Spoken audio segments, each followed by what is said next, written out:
COVID-19 statistics, and just remind everyone that we're still under a state of emergency. We're still under a state of emergency for a reason, and that is because this pandemic is not over. We have not seen the worst of it, in my opinion, yet, and there's still a lot more work that we have to do in order to keep people safe and to keep people healthy. We also continue to have a curfew that's being enforced to try to discourage people from gathering in crowds and trying to promote social distancing as well. And that curfew is again from 10 p.m. until 5 a.m. daily. As of today, there are 443 confirmed cases in Montgomery County. 3,292 individuals have been tested. The April percentages of COVID cases have increased. On April the 1st, there were 35 confirmed cases versus on April 30th, there were 337. That is a growth of 865% in COVID-19 cases. On April the 1st, there were 448 individuals that have been tested in Montgomery County.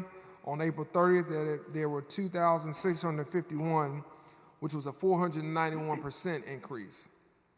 On April the 1st, there were 49 Montgomery Fire Rescue medical calls. By April 30th, there were 114 for a growth of 132% increase in Montgomery Fire Rescue medical calls directly related to COVID-19. To date, only 1.46% of the Montgomery County population has been tested. Only 1.5% have been tested. So I want us to keep that in mind as we consider some of the decisions that we have to make each day in our private businesses as well as in our public positions, that there still 98.5% of people in this community that have not been tested. And while certainly not everyone has to be tested because not everyone believes they have it, we know that people can be asymptomatic and carry this virus. And I will say, due to the disproportionate impact that it has in the Black community, I think it's even more important that we understand the significance of this disease here in Montgomery, a city that is over 2/3 Black. When you consider the healthcare obstacles and access to healthcare along with the pre-existing conditions of many people, not only in this city or this county, but in this region, it's important for us to keep this at the forefront. So we want to make sure that for everyone, regardless of their race, regardless of their background, that they stay safe and they stay home, because this is something that is impacting people consistently. And when we think about those numbers from where we were April the 1st to April the 30th, we're continuing to see those numbers increase even throughout these first few days of May. So we got a lot of work to do. We got to continue to remind people that this pandemic still is impacting this community, and whatever economic pains that we're having, and I'm going to address those very shortly, it pales in comparison to the physical toll that it's having on many people and their families and their friends who are losing loved ones or who are just becoming very sick because of it. So I just wanted to highlight that issue and let you know what the updated information was.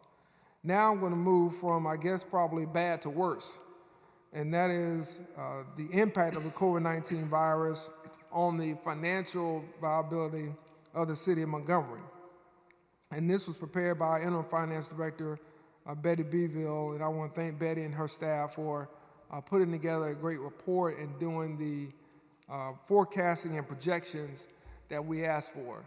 And it's important that we understand this is not all final at this point because we don't have the April numbers in just yet, but it gives us at least a little snapshot. It gives us March and it gives us the first part of April that we can at least kind of glean some information from.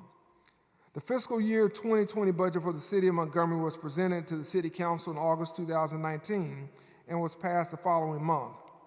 The current budgeted year began August the 1st, 2019, at a time when total revenue for the city had been growing steadily at a rate of 5%. Projections for the current year's budget were based on the future outlook of a continued minimum growth rate of 2 to 2.5%. No one at the beginning of the current fiscal year had any idea that a virus was coming that would adversely impact the revenue collections in the city, the state, this country, and the entire world. In December 2019, it was announced that the coronavirus, or COVID-19, was in China. The virus migrated globally and was finally announced as being in the city of Montgomery on March the 13th. Consequently, changes had to be implemented to protect and save human lives.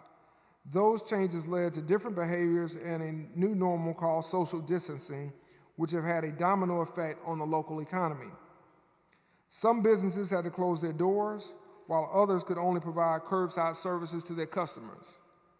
Hence, a domino effect on the revenue collections in the city of Montgomery. The city's budget for fiscal year 2020 is $259,930,195. Projections for the remainder of the fiscal year indicates a potential 20 to 25% loss of revenue, which equates to $23 to $28 million. The sales and use tax collected in March and reported in April reflected a 6% decline, and lodging taxes declined 39%. The reported collections for these two line items in the budget were indicative of only 2 weeks of decline in general fund revenue. It is also projected that the percentage of decline for these revenues will more than double for collections in April that will be reported later this month. Consequently, we are expecting a 12 to 15% decline in sales and use taxes, and potentially an unimaginable 80% decline in lodging tax revenue. Additionally, the COVID-19 impact on gasoline sales has seen a decline of 9% for March collections. At this juncture of navigating through uncharted waters due to the effects of the coronavirus on the financial position of the city of Montgomery, we can only hope that the $23 to $28 million projected decline is indeed the worst case scenario. As you hear from these numbers, we are in a situation that is unprecedented in the recent history of this city. And we as a administration and as a council are going to have some very tough decisions to make going forward. There will be no part of this administration that will be spared from having to make very tough decisions. And I'm going to be talking to all of you to get some of your feedback about how we should go about doing this as we get closer to the budget cycle. These numbers are numbers that I really hope when we come back in June or July are totally wrong. But I have very little faith that they will be.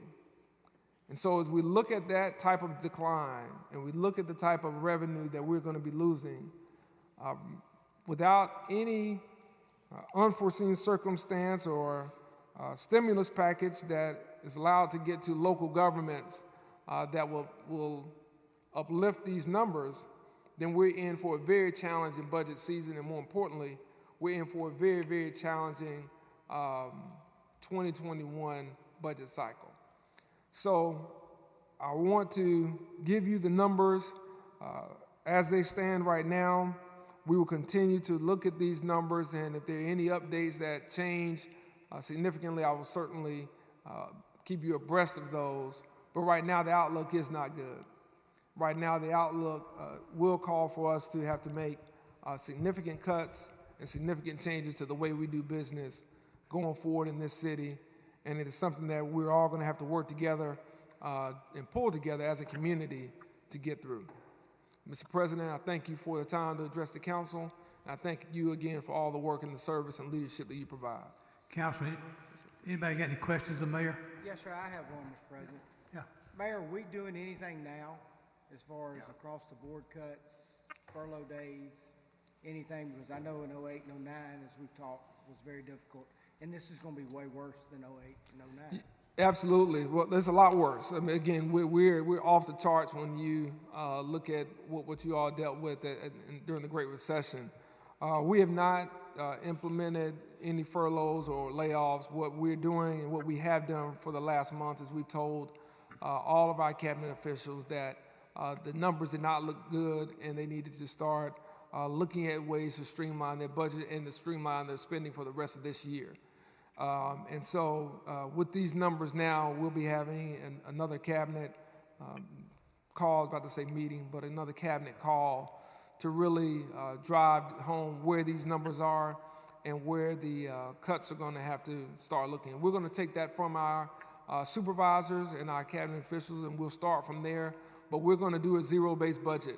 We will not do a budget that's based on just what you had last year, and we go from there. We're going to have to account for every dollar that is in our budget, every dollar spent, and it's going to have to be justified. And from there, we'll look at how we decide to cut and how we decide to try to save money. I don't believe in across-the-board cuts. I think that's a really lazy approach to financial analysis. I think that some departments probably will feel it more than others, and we'll take a look at that, understanding that we're all going to feel some pain from my office all the way on down. So it's just one of those things that we're going to have to look at, and everyone's going to have to dig deep and really take a look at what's a necessity, what is an essential function of the office versus what's a luxury and what we've maybe gotten used to. So we're going to look at everything you can look at to save money. That's money that's been allocated previously, some to our nonprofits, some to other organizations and entities that we like to fund and support in this city, to unfilled positions, to freezing salaries and raises. I mean, everything is on the table. We just have not said it right now what is final. But these numbers have just come in, and now we have a much better sense of how grave our financial situation is, and I think it's going to make it a lot clearer to everyone, as it did me when I got them, what exactly is going to have to be done. Well, Mayor, and that sounds great on the year as we get ready to go into the budget season for this next year. What have you started working on a plan though for immediate? Instead of waiting until June to find out that we are down 25 million. Have you started implementing some minor things already that we can look at to get us a feel? Because if you're forecasting 9 to 10% or 23 to 25 million lost this year, which would double up next year possibly if we're not careful, since we base so much off of tourism, I'd be glad to help or do whatever I can as far as the city council side goes to work with you on looking at what we can do today to start. Yeah, I appreciate it. Well, what we have done already is, we have not been filling positions except for those that were absolutely needed and they had to be explained and justified. So we have a number of positions that probably will remain unfilled. There have been some raises, unfortunately, that we've had to table as well, and we've asked our cabinet officials to cut any unnecessary spending and to look for any amount of dollars that can be just tabled for now. Projects that aren't absolutely necessities, to hold off on those until we could get a better sense. And I want to give Betty a lot of credit. She started on this probably late March. And so we've been talking about that all of April, and our cabinet officials they've responded very well, and they understand where we are. Many of them, as you all know, have been here for a number of years, and they understand some of the downturns that the city has undertaken as well. So now it's just a matter of, kind of making some things a blanket across the board decision as we go into what we allow different departments to do and where we start looking for cost reductions. Mayor, I want to first say thank you so much for your transparency to just come and talk with us about this today, because I think there was a little concern amongst the council on how we was going to make it, and so we appreciate that. And to just go back to one of the things you were talking about at first, the COVID-19 itself, I appreciate the mask give outs that we did just recently. The community responded so well over at Carver where I was. It was just, we had to turn so many people away, and I speak for the people in my district in the city of Montgomery. I'm quite sure when I say we appreciate you being concerned and making sure everyday people get some needed supplies, because it's kind of hard to find them. But you know, the response was just so huge, and I just want to thank you for that, because it was needed in my area. So Thank you. I appreciate you. If I can say one thing, I had no idea when we came up with this that many people would come. Right. If I thought 20% of those people would have come, we would have had a lot more. I was so surprised across the city how many people came out and how many people need these masks. And I said in a previous press conference that we were not going to mandate, and I was not going to ask the council to mandate masks because they aren't as easily accessible for everyday people to get, and it's a lot harder for people to get. And so we were surprised by the turnout, and we're going to do it again, and we're going to try to do our part in working with some of our corporate partners to get some more donations. And probably this next time around, I'll probably ask y'all to help us out, because it was so many people, and you all know some of the hot spots in your districts where people will turn out and they'll come to you. But I think we really have to try to go over and beyond where we are right now, because there are a lot of people who are scared. I mean, I talk to people who are scared because of maybe some of their health issues that they have. And in other cases, they've had friends or family members who passed on as well. So it's just one of those things we have to keep in mind. But I was glad that we were able to do it. I was glad for our partners that helped us out on that. And we're going to do that again. I want to apologize to Councilman Mitchell. I had my date wrong for his. I got to Emory Farmer Soccer Complex, and I asked Lieutenant Barnes when we were going over to True Divine. They said, why are we going to True Divine? I said, to give out some masks. And they said, well, Councilman Mitchell was there yesterday giving out food. And I told him I was going to come. So I want to apologize to him because I did not know that his day of giving out food was the day before ours. But we're going to get to your district as well and make sure we can give out some masks and hopefully have you join us in that. But we just want to stay prayed up, I think, where we are right now. And we'll get through this, and certainly we're going to look forward to all the feedback and thoughts that you all have and any ideas that you have for us to try to make some decisions as we go forward, both on the health side and on the economic side. Can we ask one more question, Mayor? Yes, sir. Just changing gears a little bit, and I know you probably don't have an answer for it yet. I've gotten numerous calls from different ballparks here in the city wanting to know when or if they think they can start back up. Yeah. You know, start to play.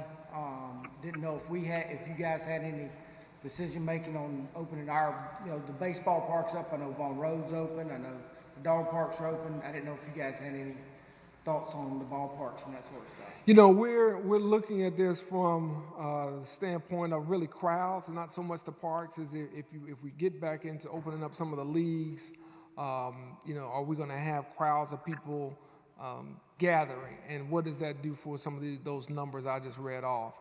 I'm as much of a fan of sports, I think, as any of us in here, and certainly, would love to be able to go out to the baseball park. But right now, I don't think it's feasible for us to open them up at this time. We're going to continue to evaluate that, and we are going to be meeting with our Parks and Rec director, Kay McCreary, just to discuss that very soon. And my last conversation, some of the other larger metros had not done that.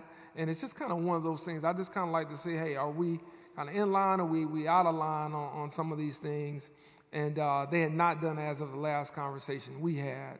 So we're going to continue to really look at this from the overall health standpoint of grandparents and seniors and people coming out to parks and what that means for some of the leagues. Now, we may get to a point before we go into full operational play of opening up some of these spaces a little more than they are right now, and that's yet to be determined. I think it's something that we need to look at. If you can't catch Corona at Walmart or Home Depot, we ought to be all right at some other places. Yeah. I mean, you've seen some of those posts on Facebook. It's amazing how Corona knows not to go to Home Depot or Walmart, but not other places. I mean, I don't know. We're going to have to get there eventually. Yeah. Well, keep in mind, too, now, it's also our employees we have to think about, too. Now, Walmart doesn't have the best practice about how they handle their employees. I like to think we deal with our staff and our colleagues a lot better that work for the city, and we will also want to keep them in mind too. And so it's kind of twofold. You know, we've had this conversation even around public transportation, for instance. You know, how do we manage that and how do we deal with it? So it's still touch and go right now. But listen, everybody has cabin fever.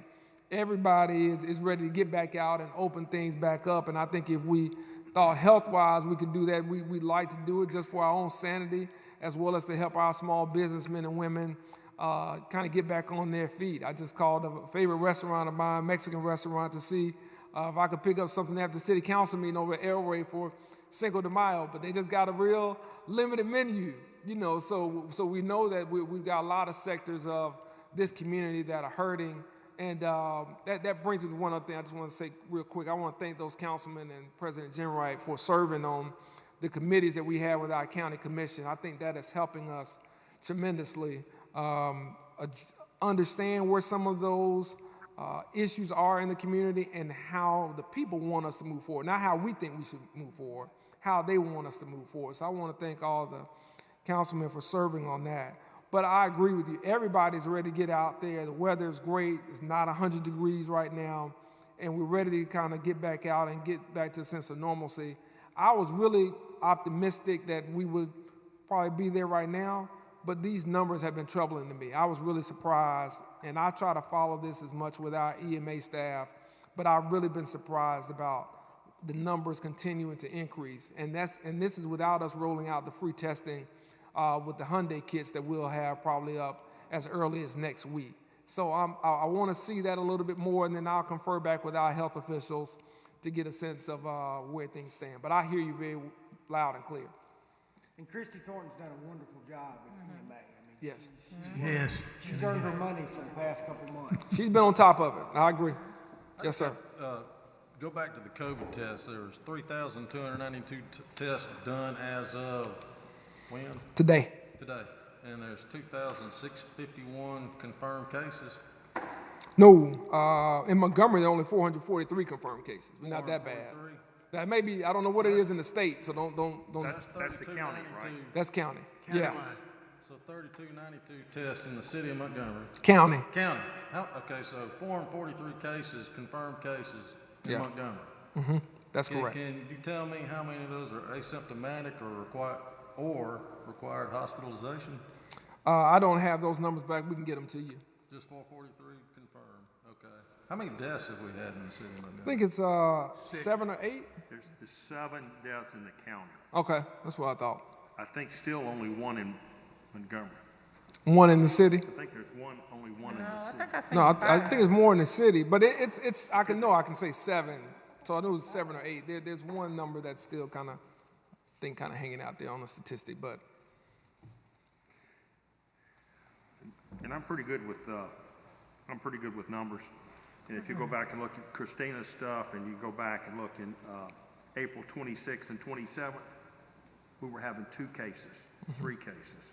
So it depends on, and some of it's depending on the testing that we're out there doing.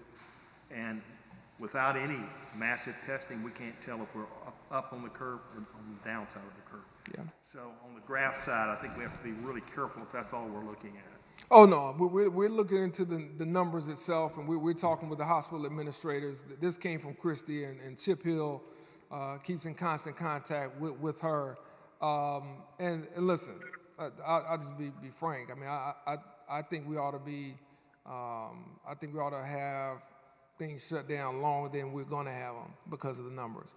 I believe that will change. That is outside of our ability here as a municipality, certainly mine as mayor, because I don't think that we've had enough testing done yet to really open up the economy in full. And I think that it's going to make us susceptible to a second wave, and I believe susceptible to more health hardships and I think financial hardships. But you know, that's my personal opinion, and you know, we're going to follow the governor's orders, whatever she decides on the 15th, and then we'll make any other decisions as a municipality we need to make, and I'll make sure to keep y'all abreast of any information that I have. And it says 8 deaths in Montgomery. 8, okay, 8 Hey, deaths. that's the county. all right. Thank you, Mayor. Thank you, Mr. President. Okay. Let's go right into the first item. Mr. President, item 1, the 33-month review of Southeast Pallet and Box Incorporated. Are they on the Ms. phone? Graham? Ms. Graham? Yes, I'm on the phone. Is somebody on the phone? Yes, I am. Hello? Okay. Mr. Griffin? Can you hear me? Yeah. Yes. If you would, Mr. Griffin, just give us I know I spoke with you the other day, but I want the council to have the same update that I had. So if you just give us a quick update on your progress. Be glad to. Following our last meeting, I guess back in January, we were following the guidelines that we talked about, even with all the stress of the current situation. I think we're still on our same timeline that we outlined for about 9 months. The last 6 weeks, we put up fence screens around the whole property to enhance it. We poured some concrete and have ordered the new building for erection and have continued our haul-off and our street sweeping as promised. The progress on the additional dock on the backside of our property has obviously been slow due to contractors and electricians, but we're promised in the next few weeks they will be back online, and I still think we'll be able to make our date around September, like we talked about before, on totally moving our front dock to the back and keeping everything in compliance as it is now. So I think we've made really good progress over the last 6 weeks, and going to continue just what we promised. Okay. Thank you. Anybody got any questions for him? Oh, We you're appreciate happy you with so much, Mr. Griffin. Thank you, ma'am. I'll keep you informed, Ms. Graham. Okay, and in Okay. 3 months, we'll just kind of check with you again, just to make sure we're still on our course to finish up in about the same amount of time. You want another Yes, ma'am. I review? believe we'll make that Yes, deadline ma'am. without any delay from this current situation, and I appreciate all your help with it. Thank you Very so good. much. We're going to carry this over again? For 3 Okay, months. got it. All right, item number 2 has been withdrawn by the mayor. Go to number 3. Item number 3, resolution urging Montgomery legislative delegation to propose and support changes to the Alabama Code to allow no excuse voting. Let me tell you why I put this on the agenda, folks, okay?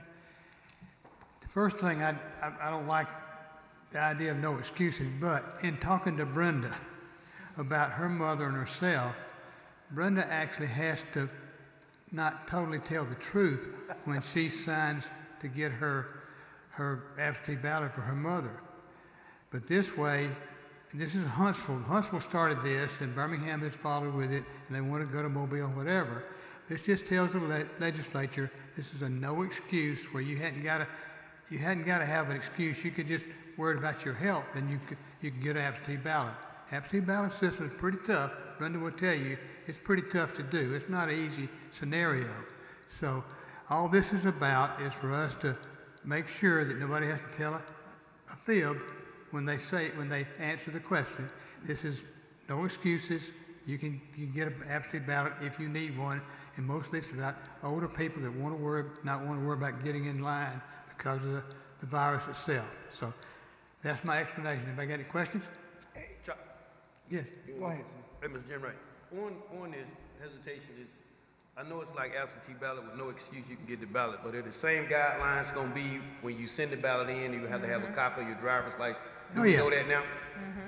Brenda's more up to all this than I am, but it's a pretty stiff situation. It will depend on how the legislature amends the law on the state level. Our local delegation amending the law for Montgomery They County? will put forth a recommendation that the whole It'll be legislature statewide. will It'd be a have. statewide deal. Okay. Yeah, this one is It's good. statewide. Any more questions of it? Need a motion to suspend the rules? You want to wait, you said? Yeah. Well, ask him. Tell him you want to carry it over. Mr. Jim Wright, Yeah. and I know The election has been put off with COVID-19. I know this is nothing rush that we can have to do this tonight. Can we carry this over for 2 weeks? Be fine. Yeah, 'cause I got some No big questions. hurry. I got some concerns about it. Okay, that's fine.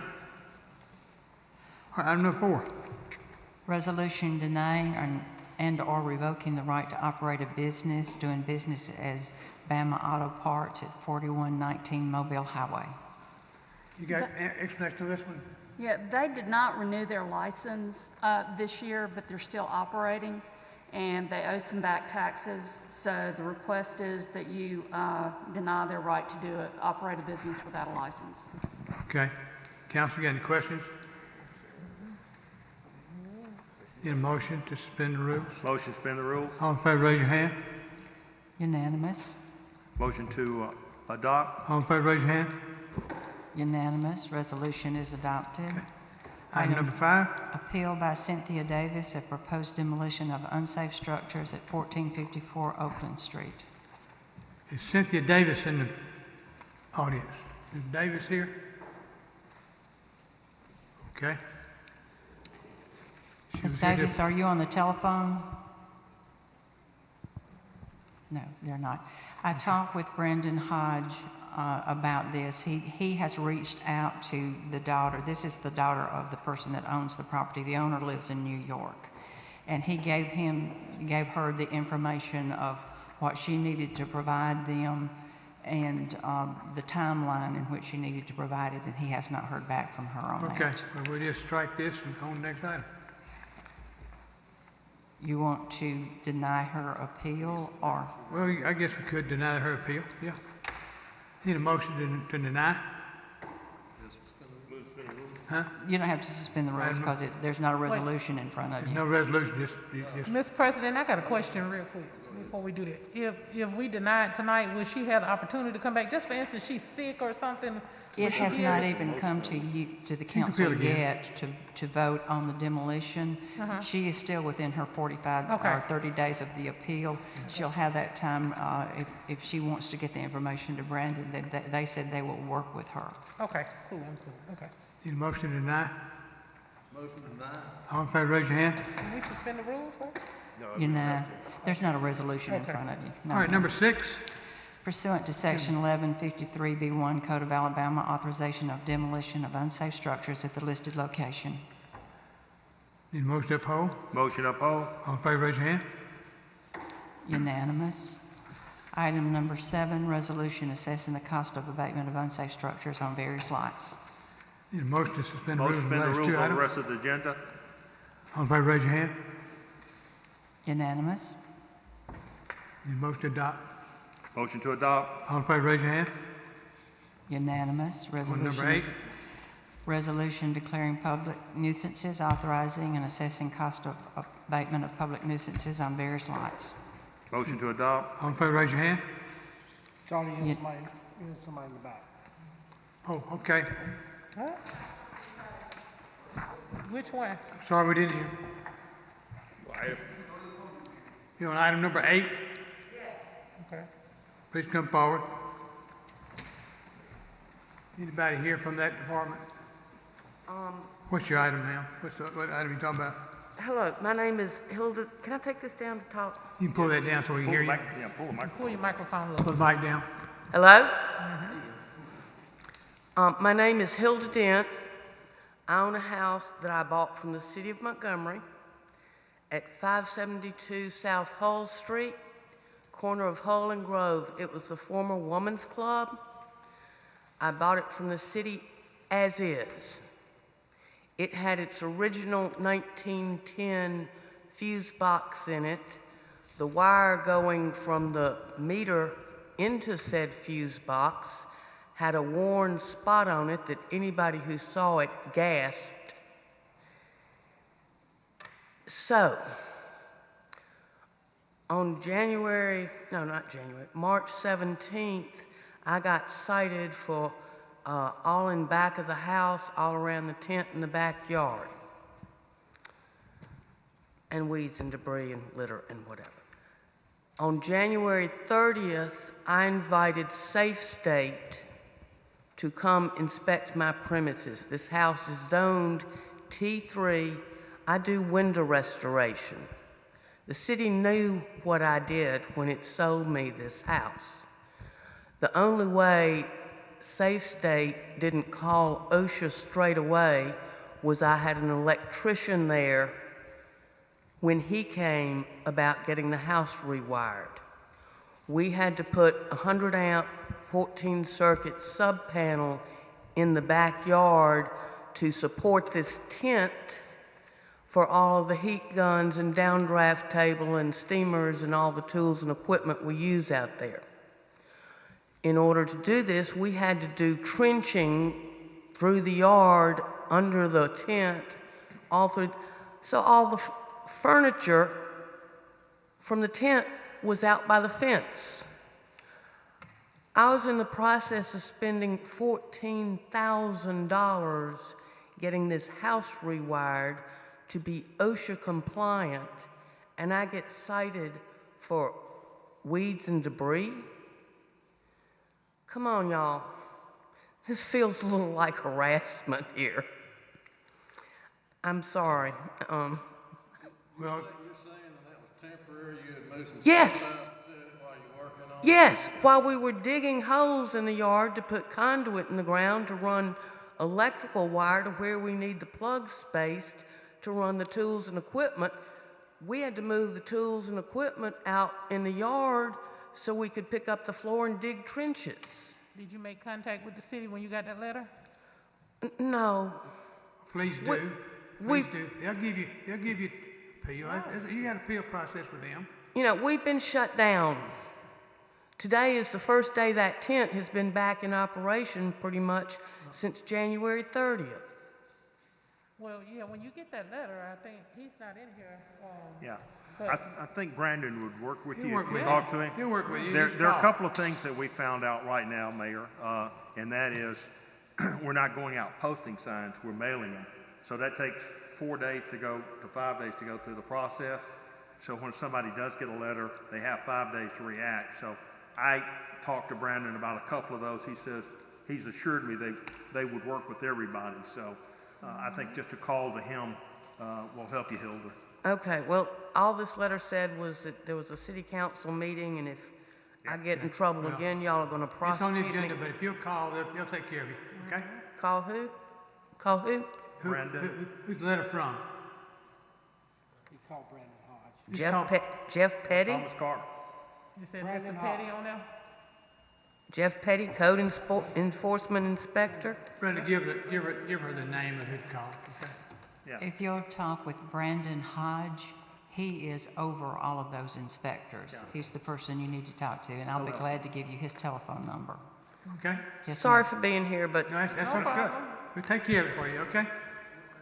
Okay, item number 8, need a motion to adopt. We have a motion to adopt, we just need a Already vote. done that? Got a motion? Wait, yes, sir, Mr. It's already Bollinger. done? Mr. Bollinger made a motion to adopt, we just need to vote. All in favor, raise your hand.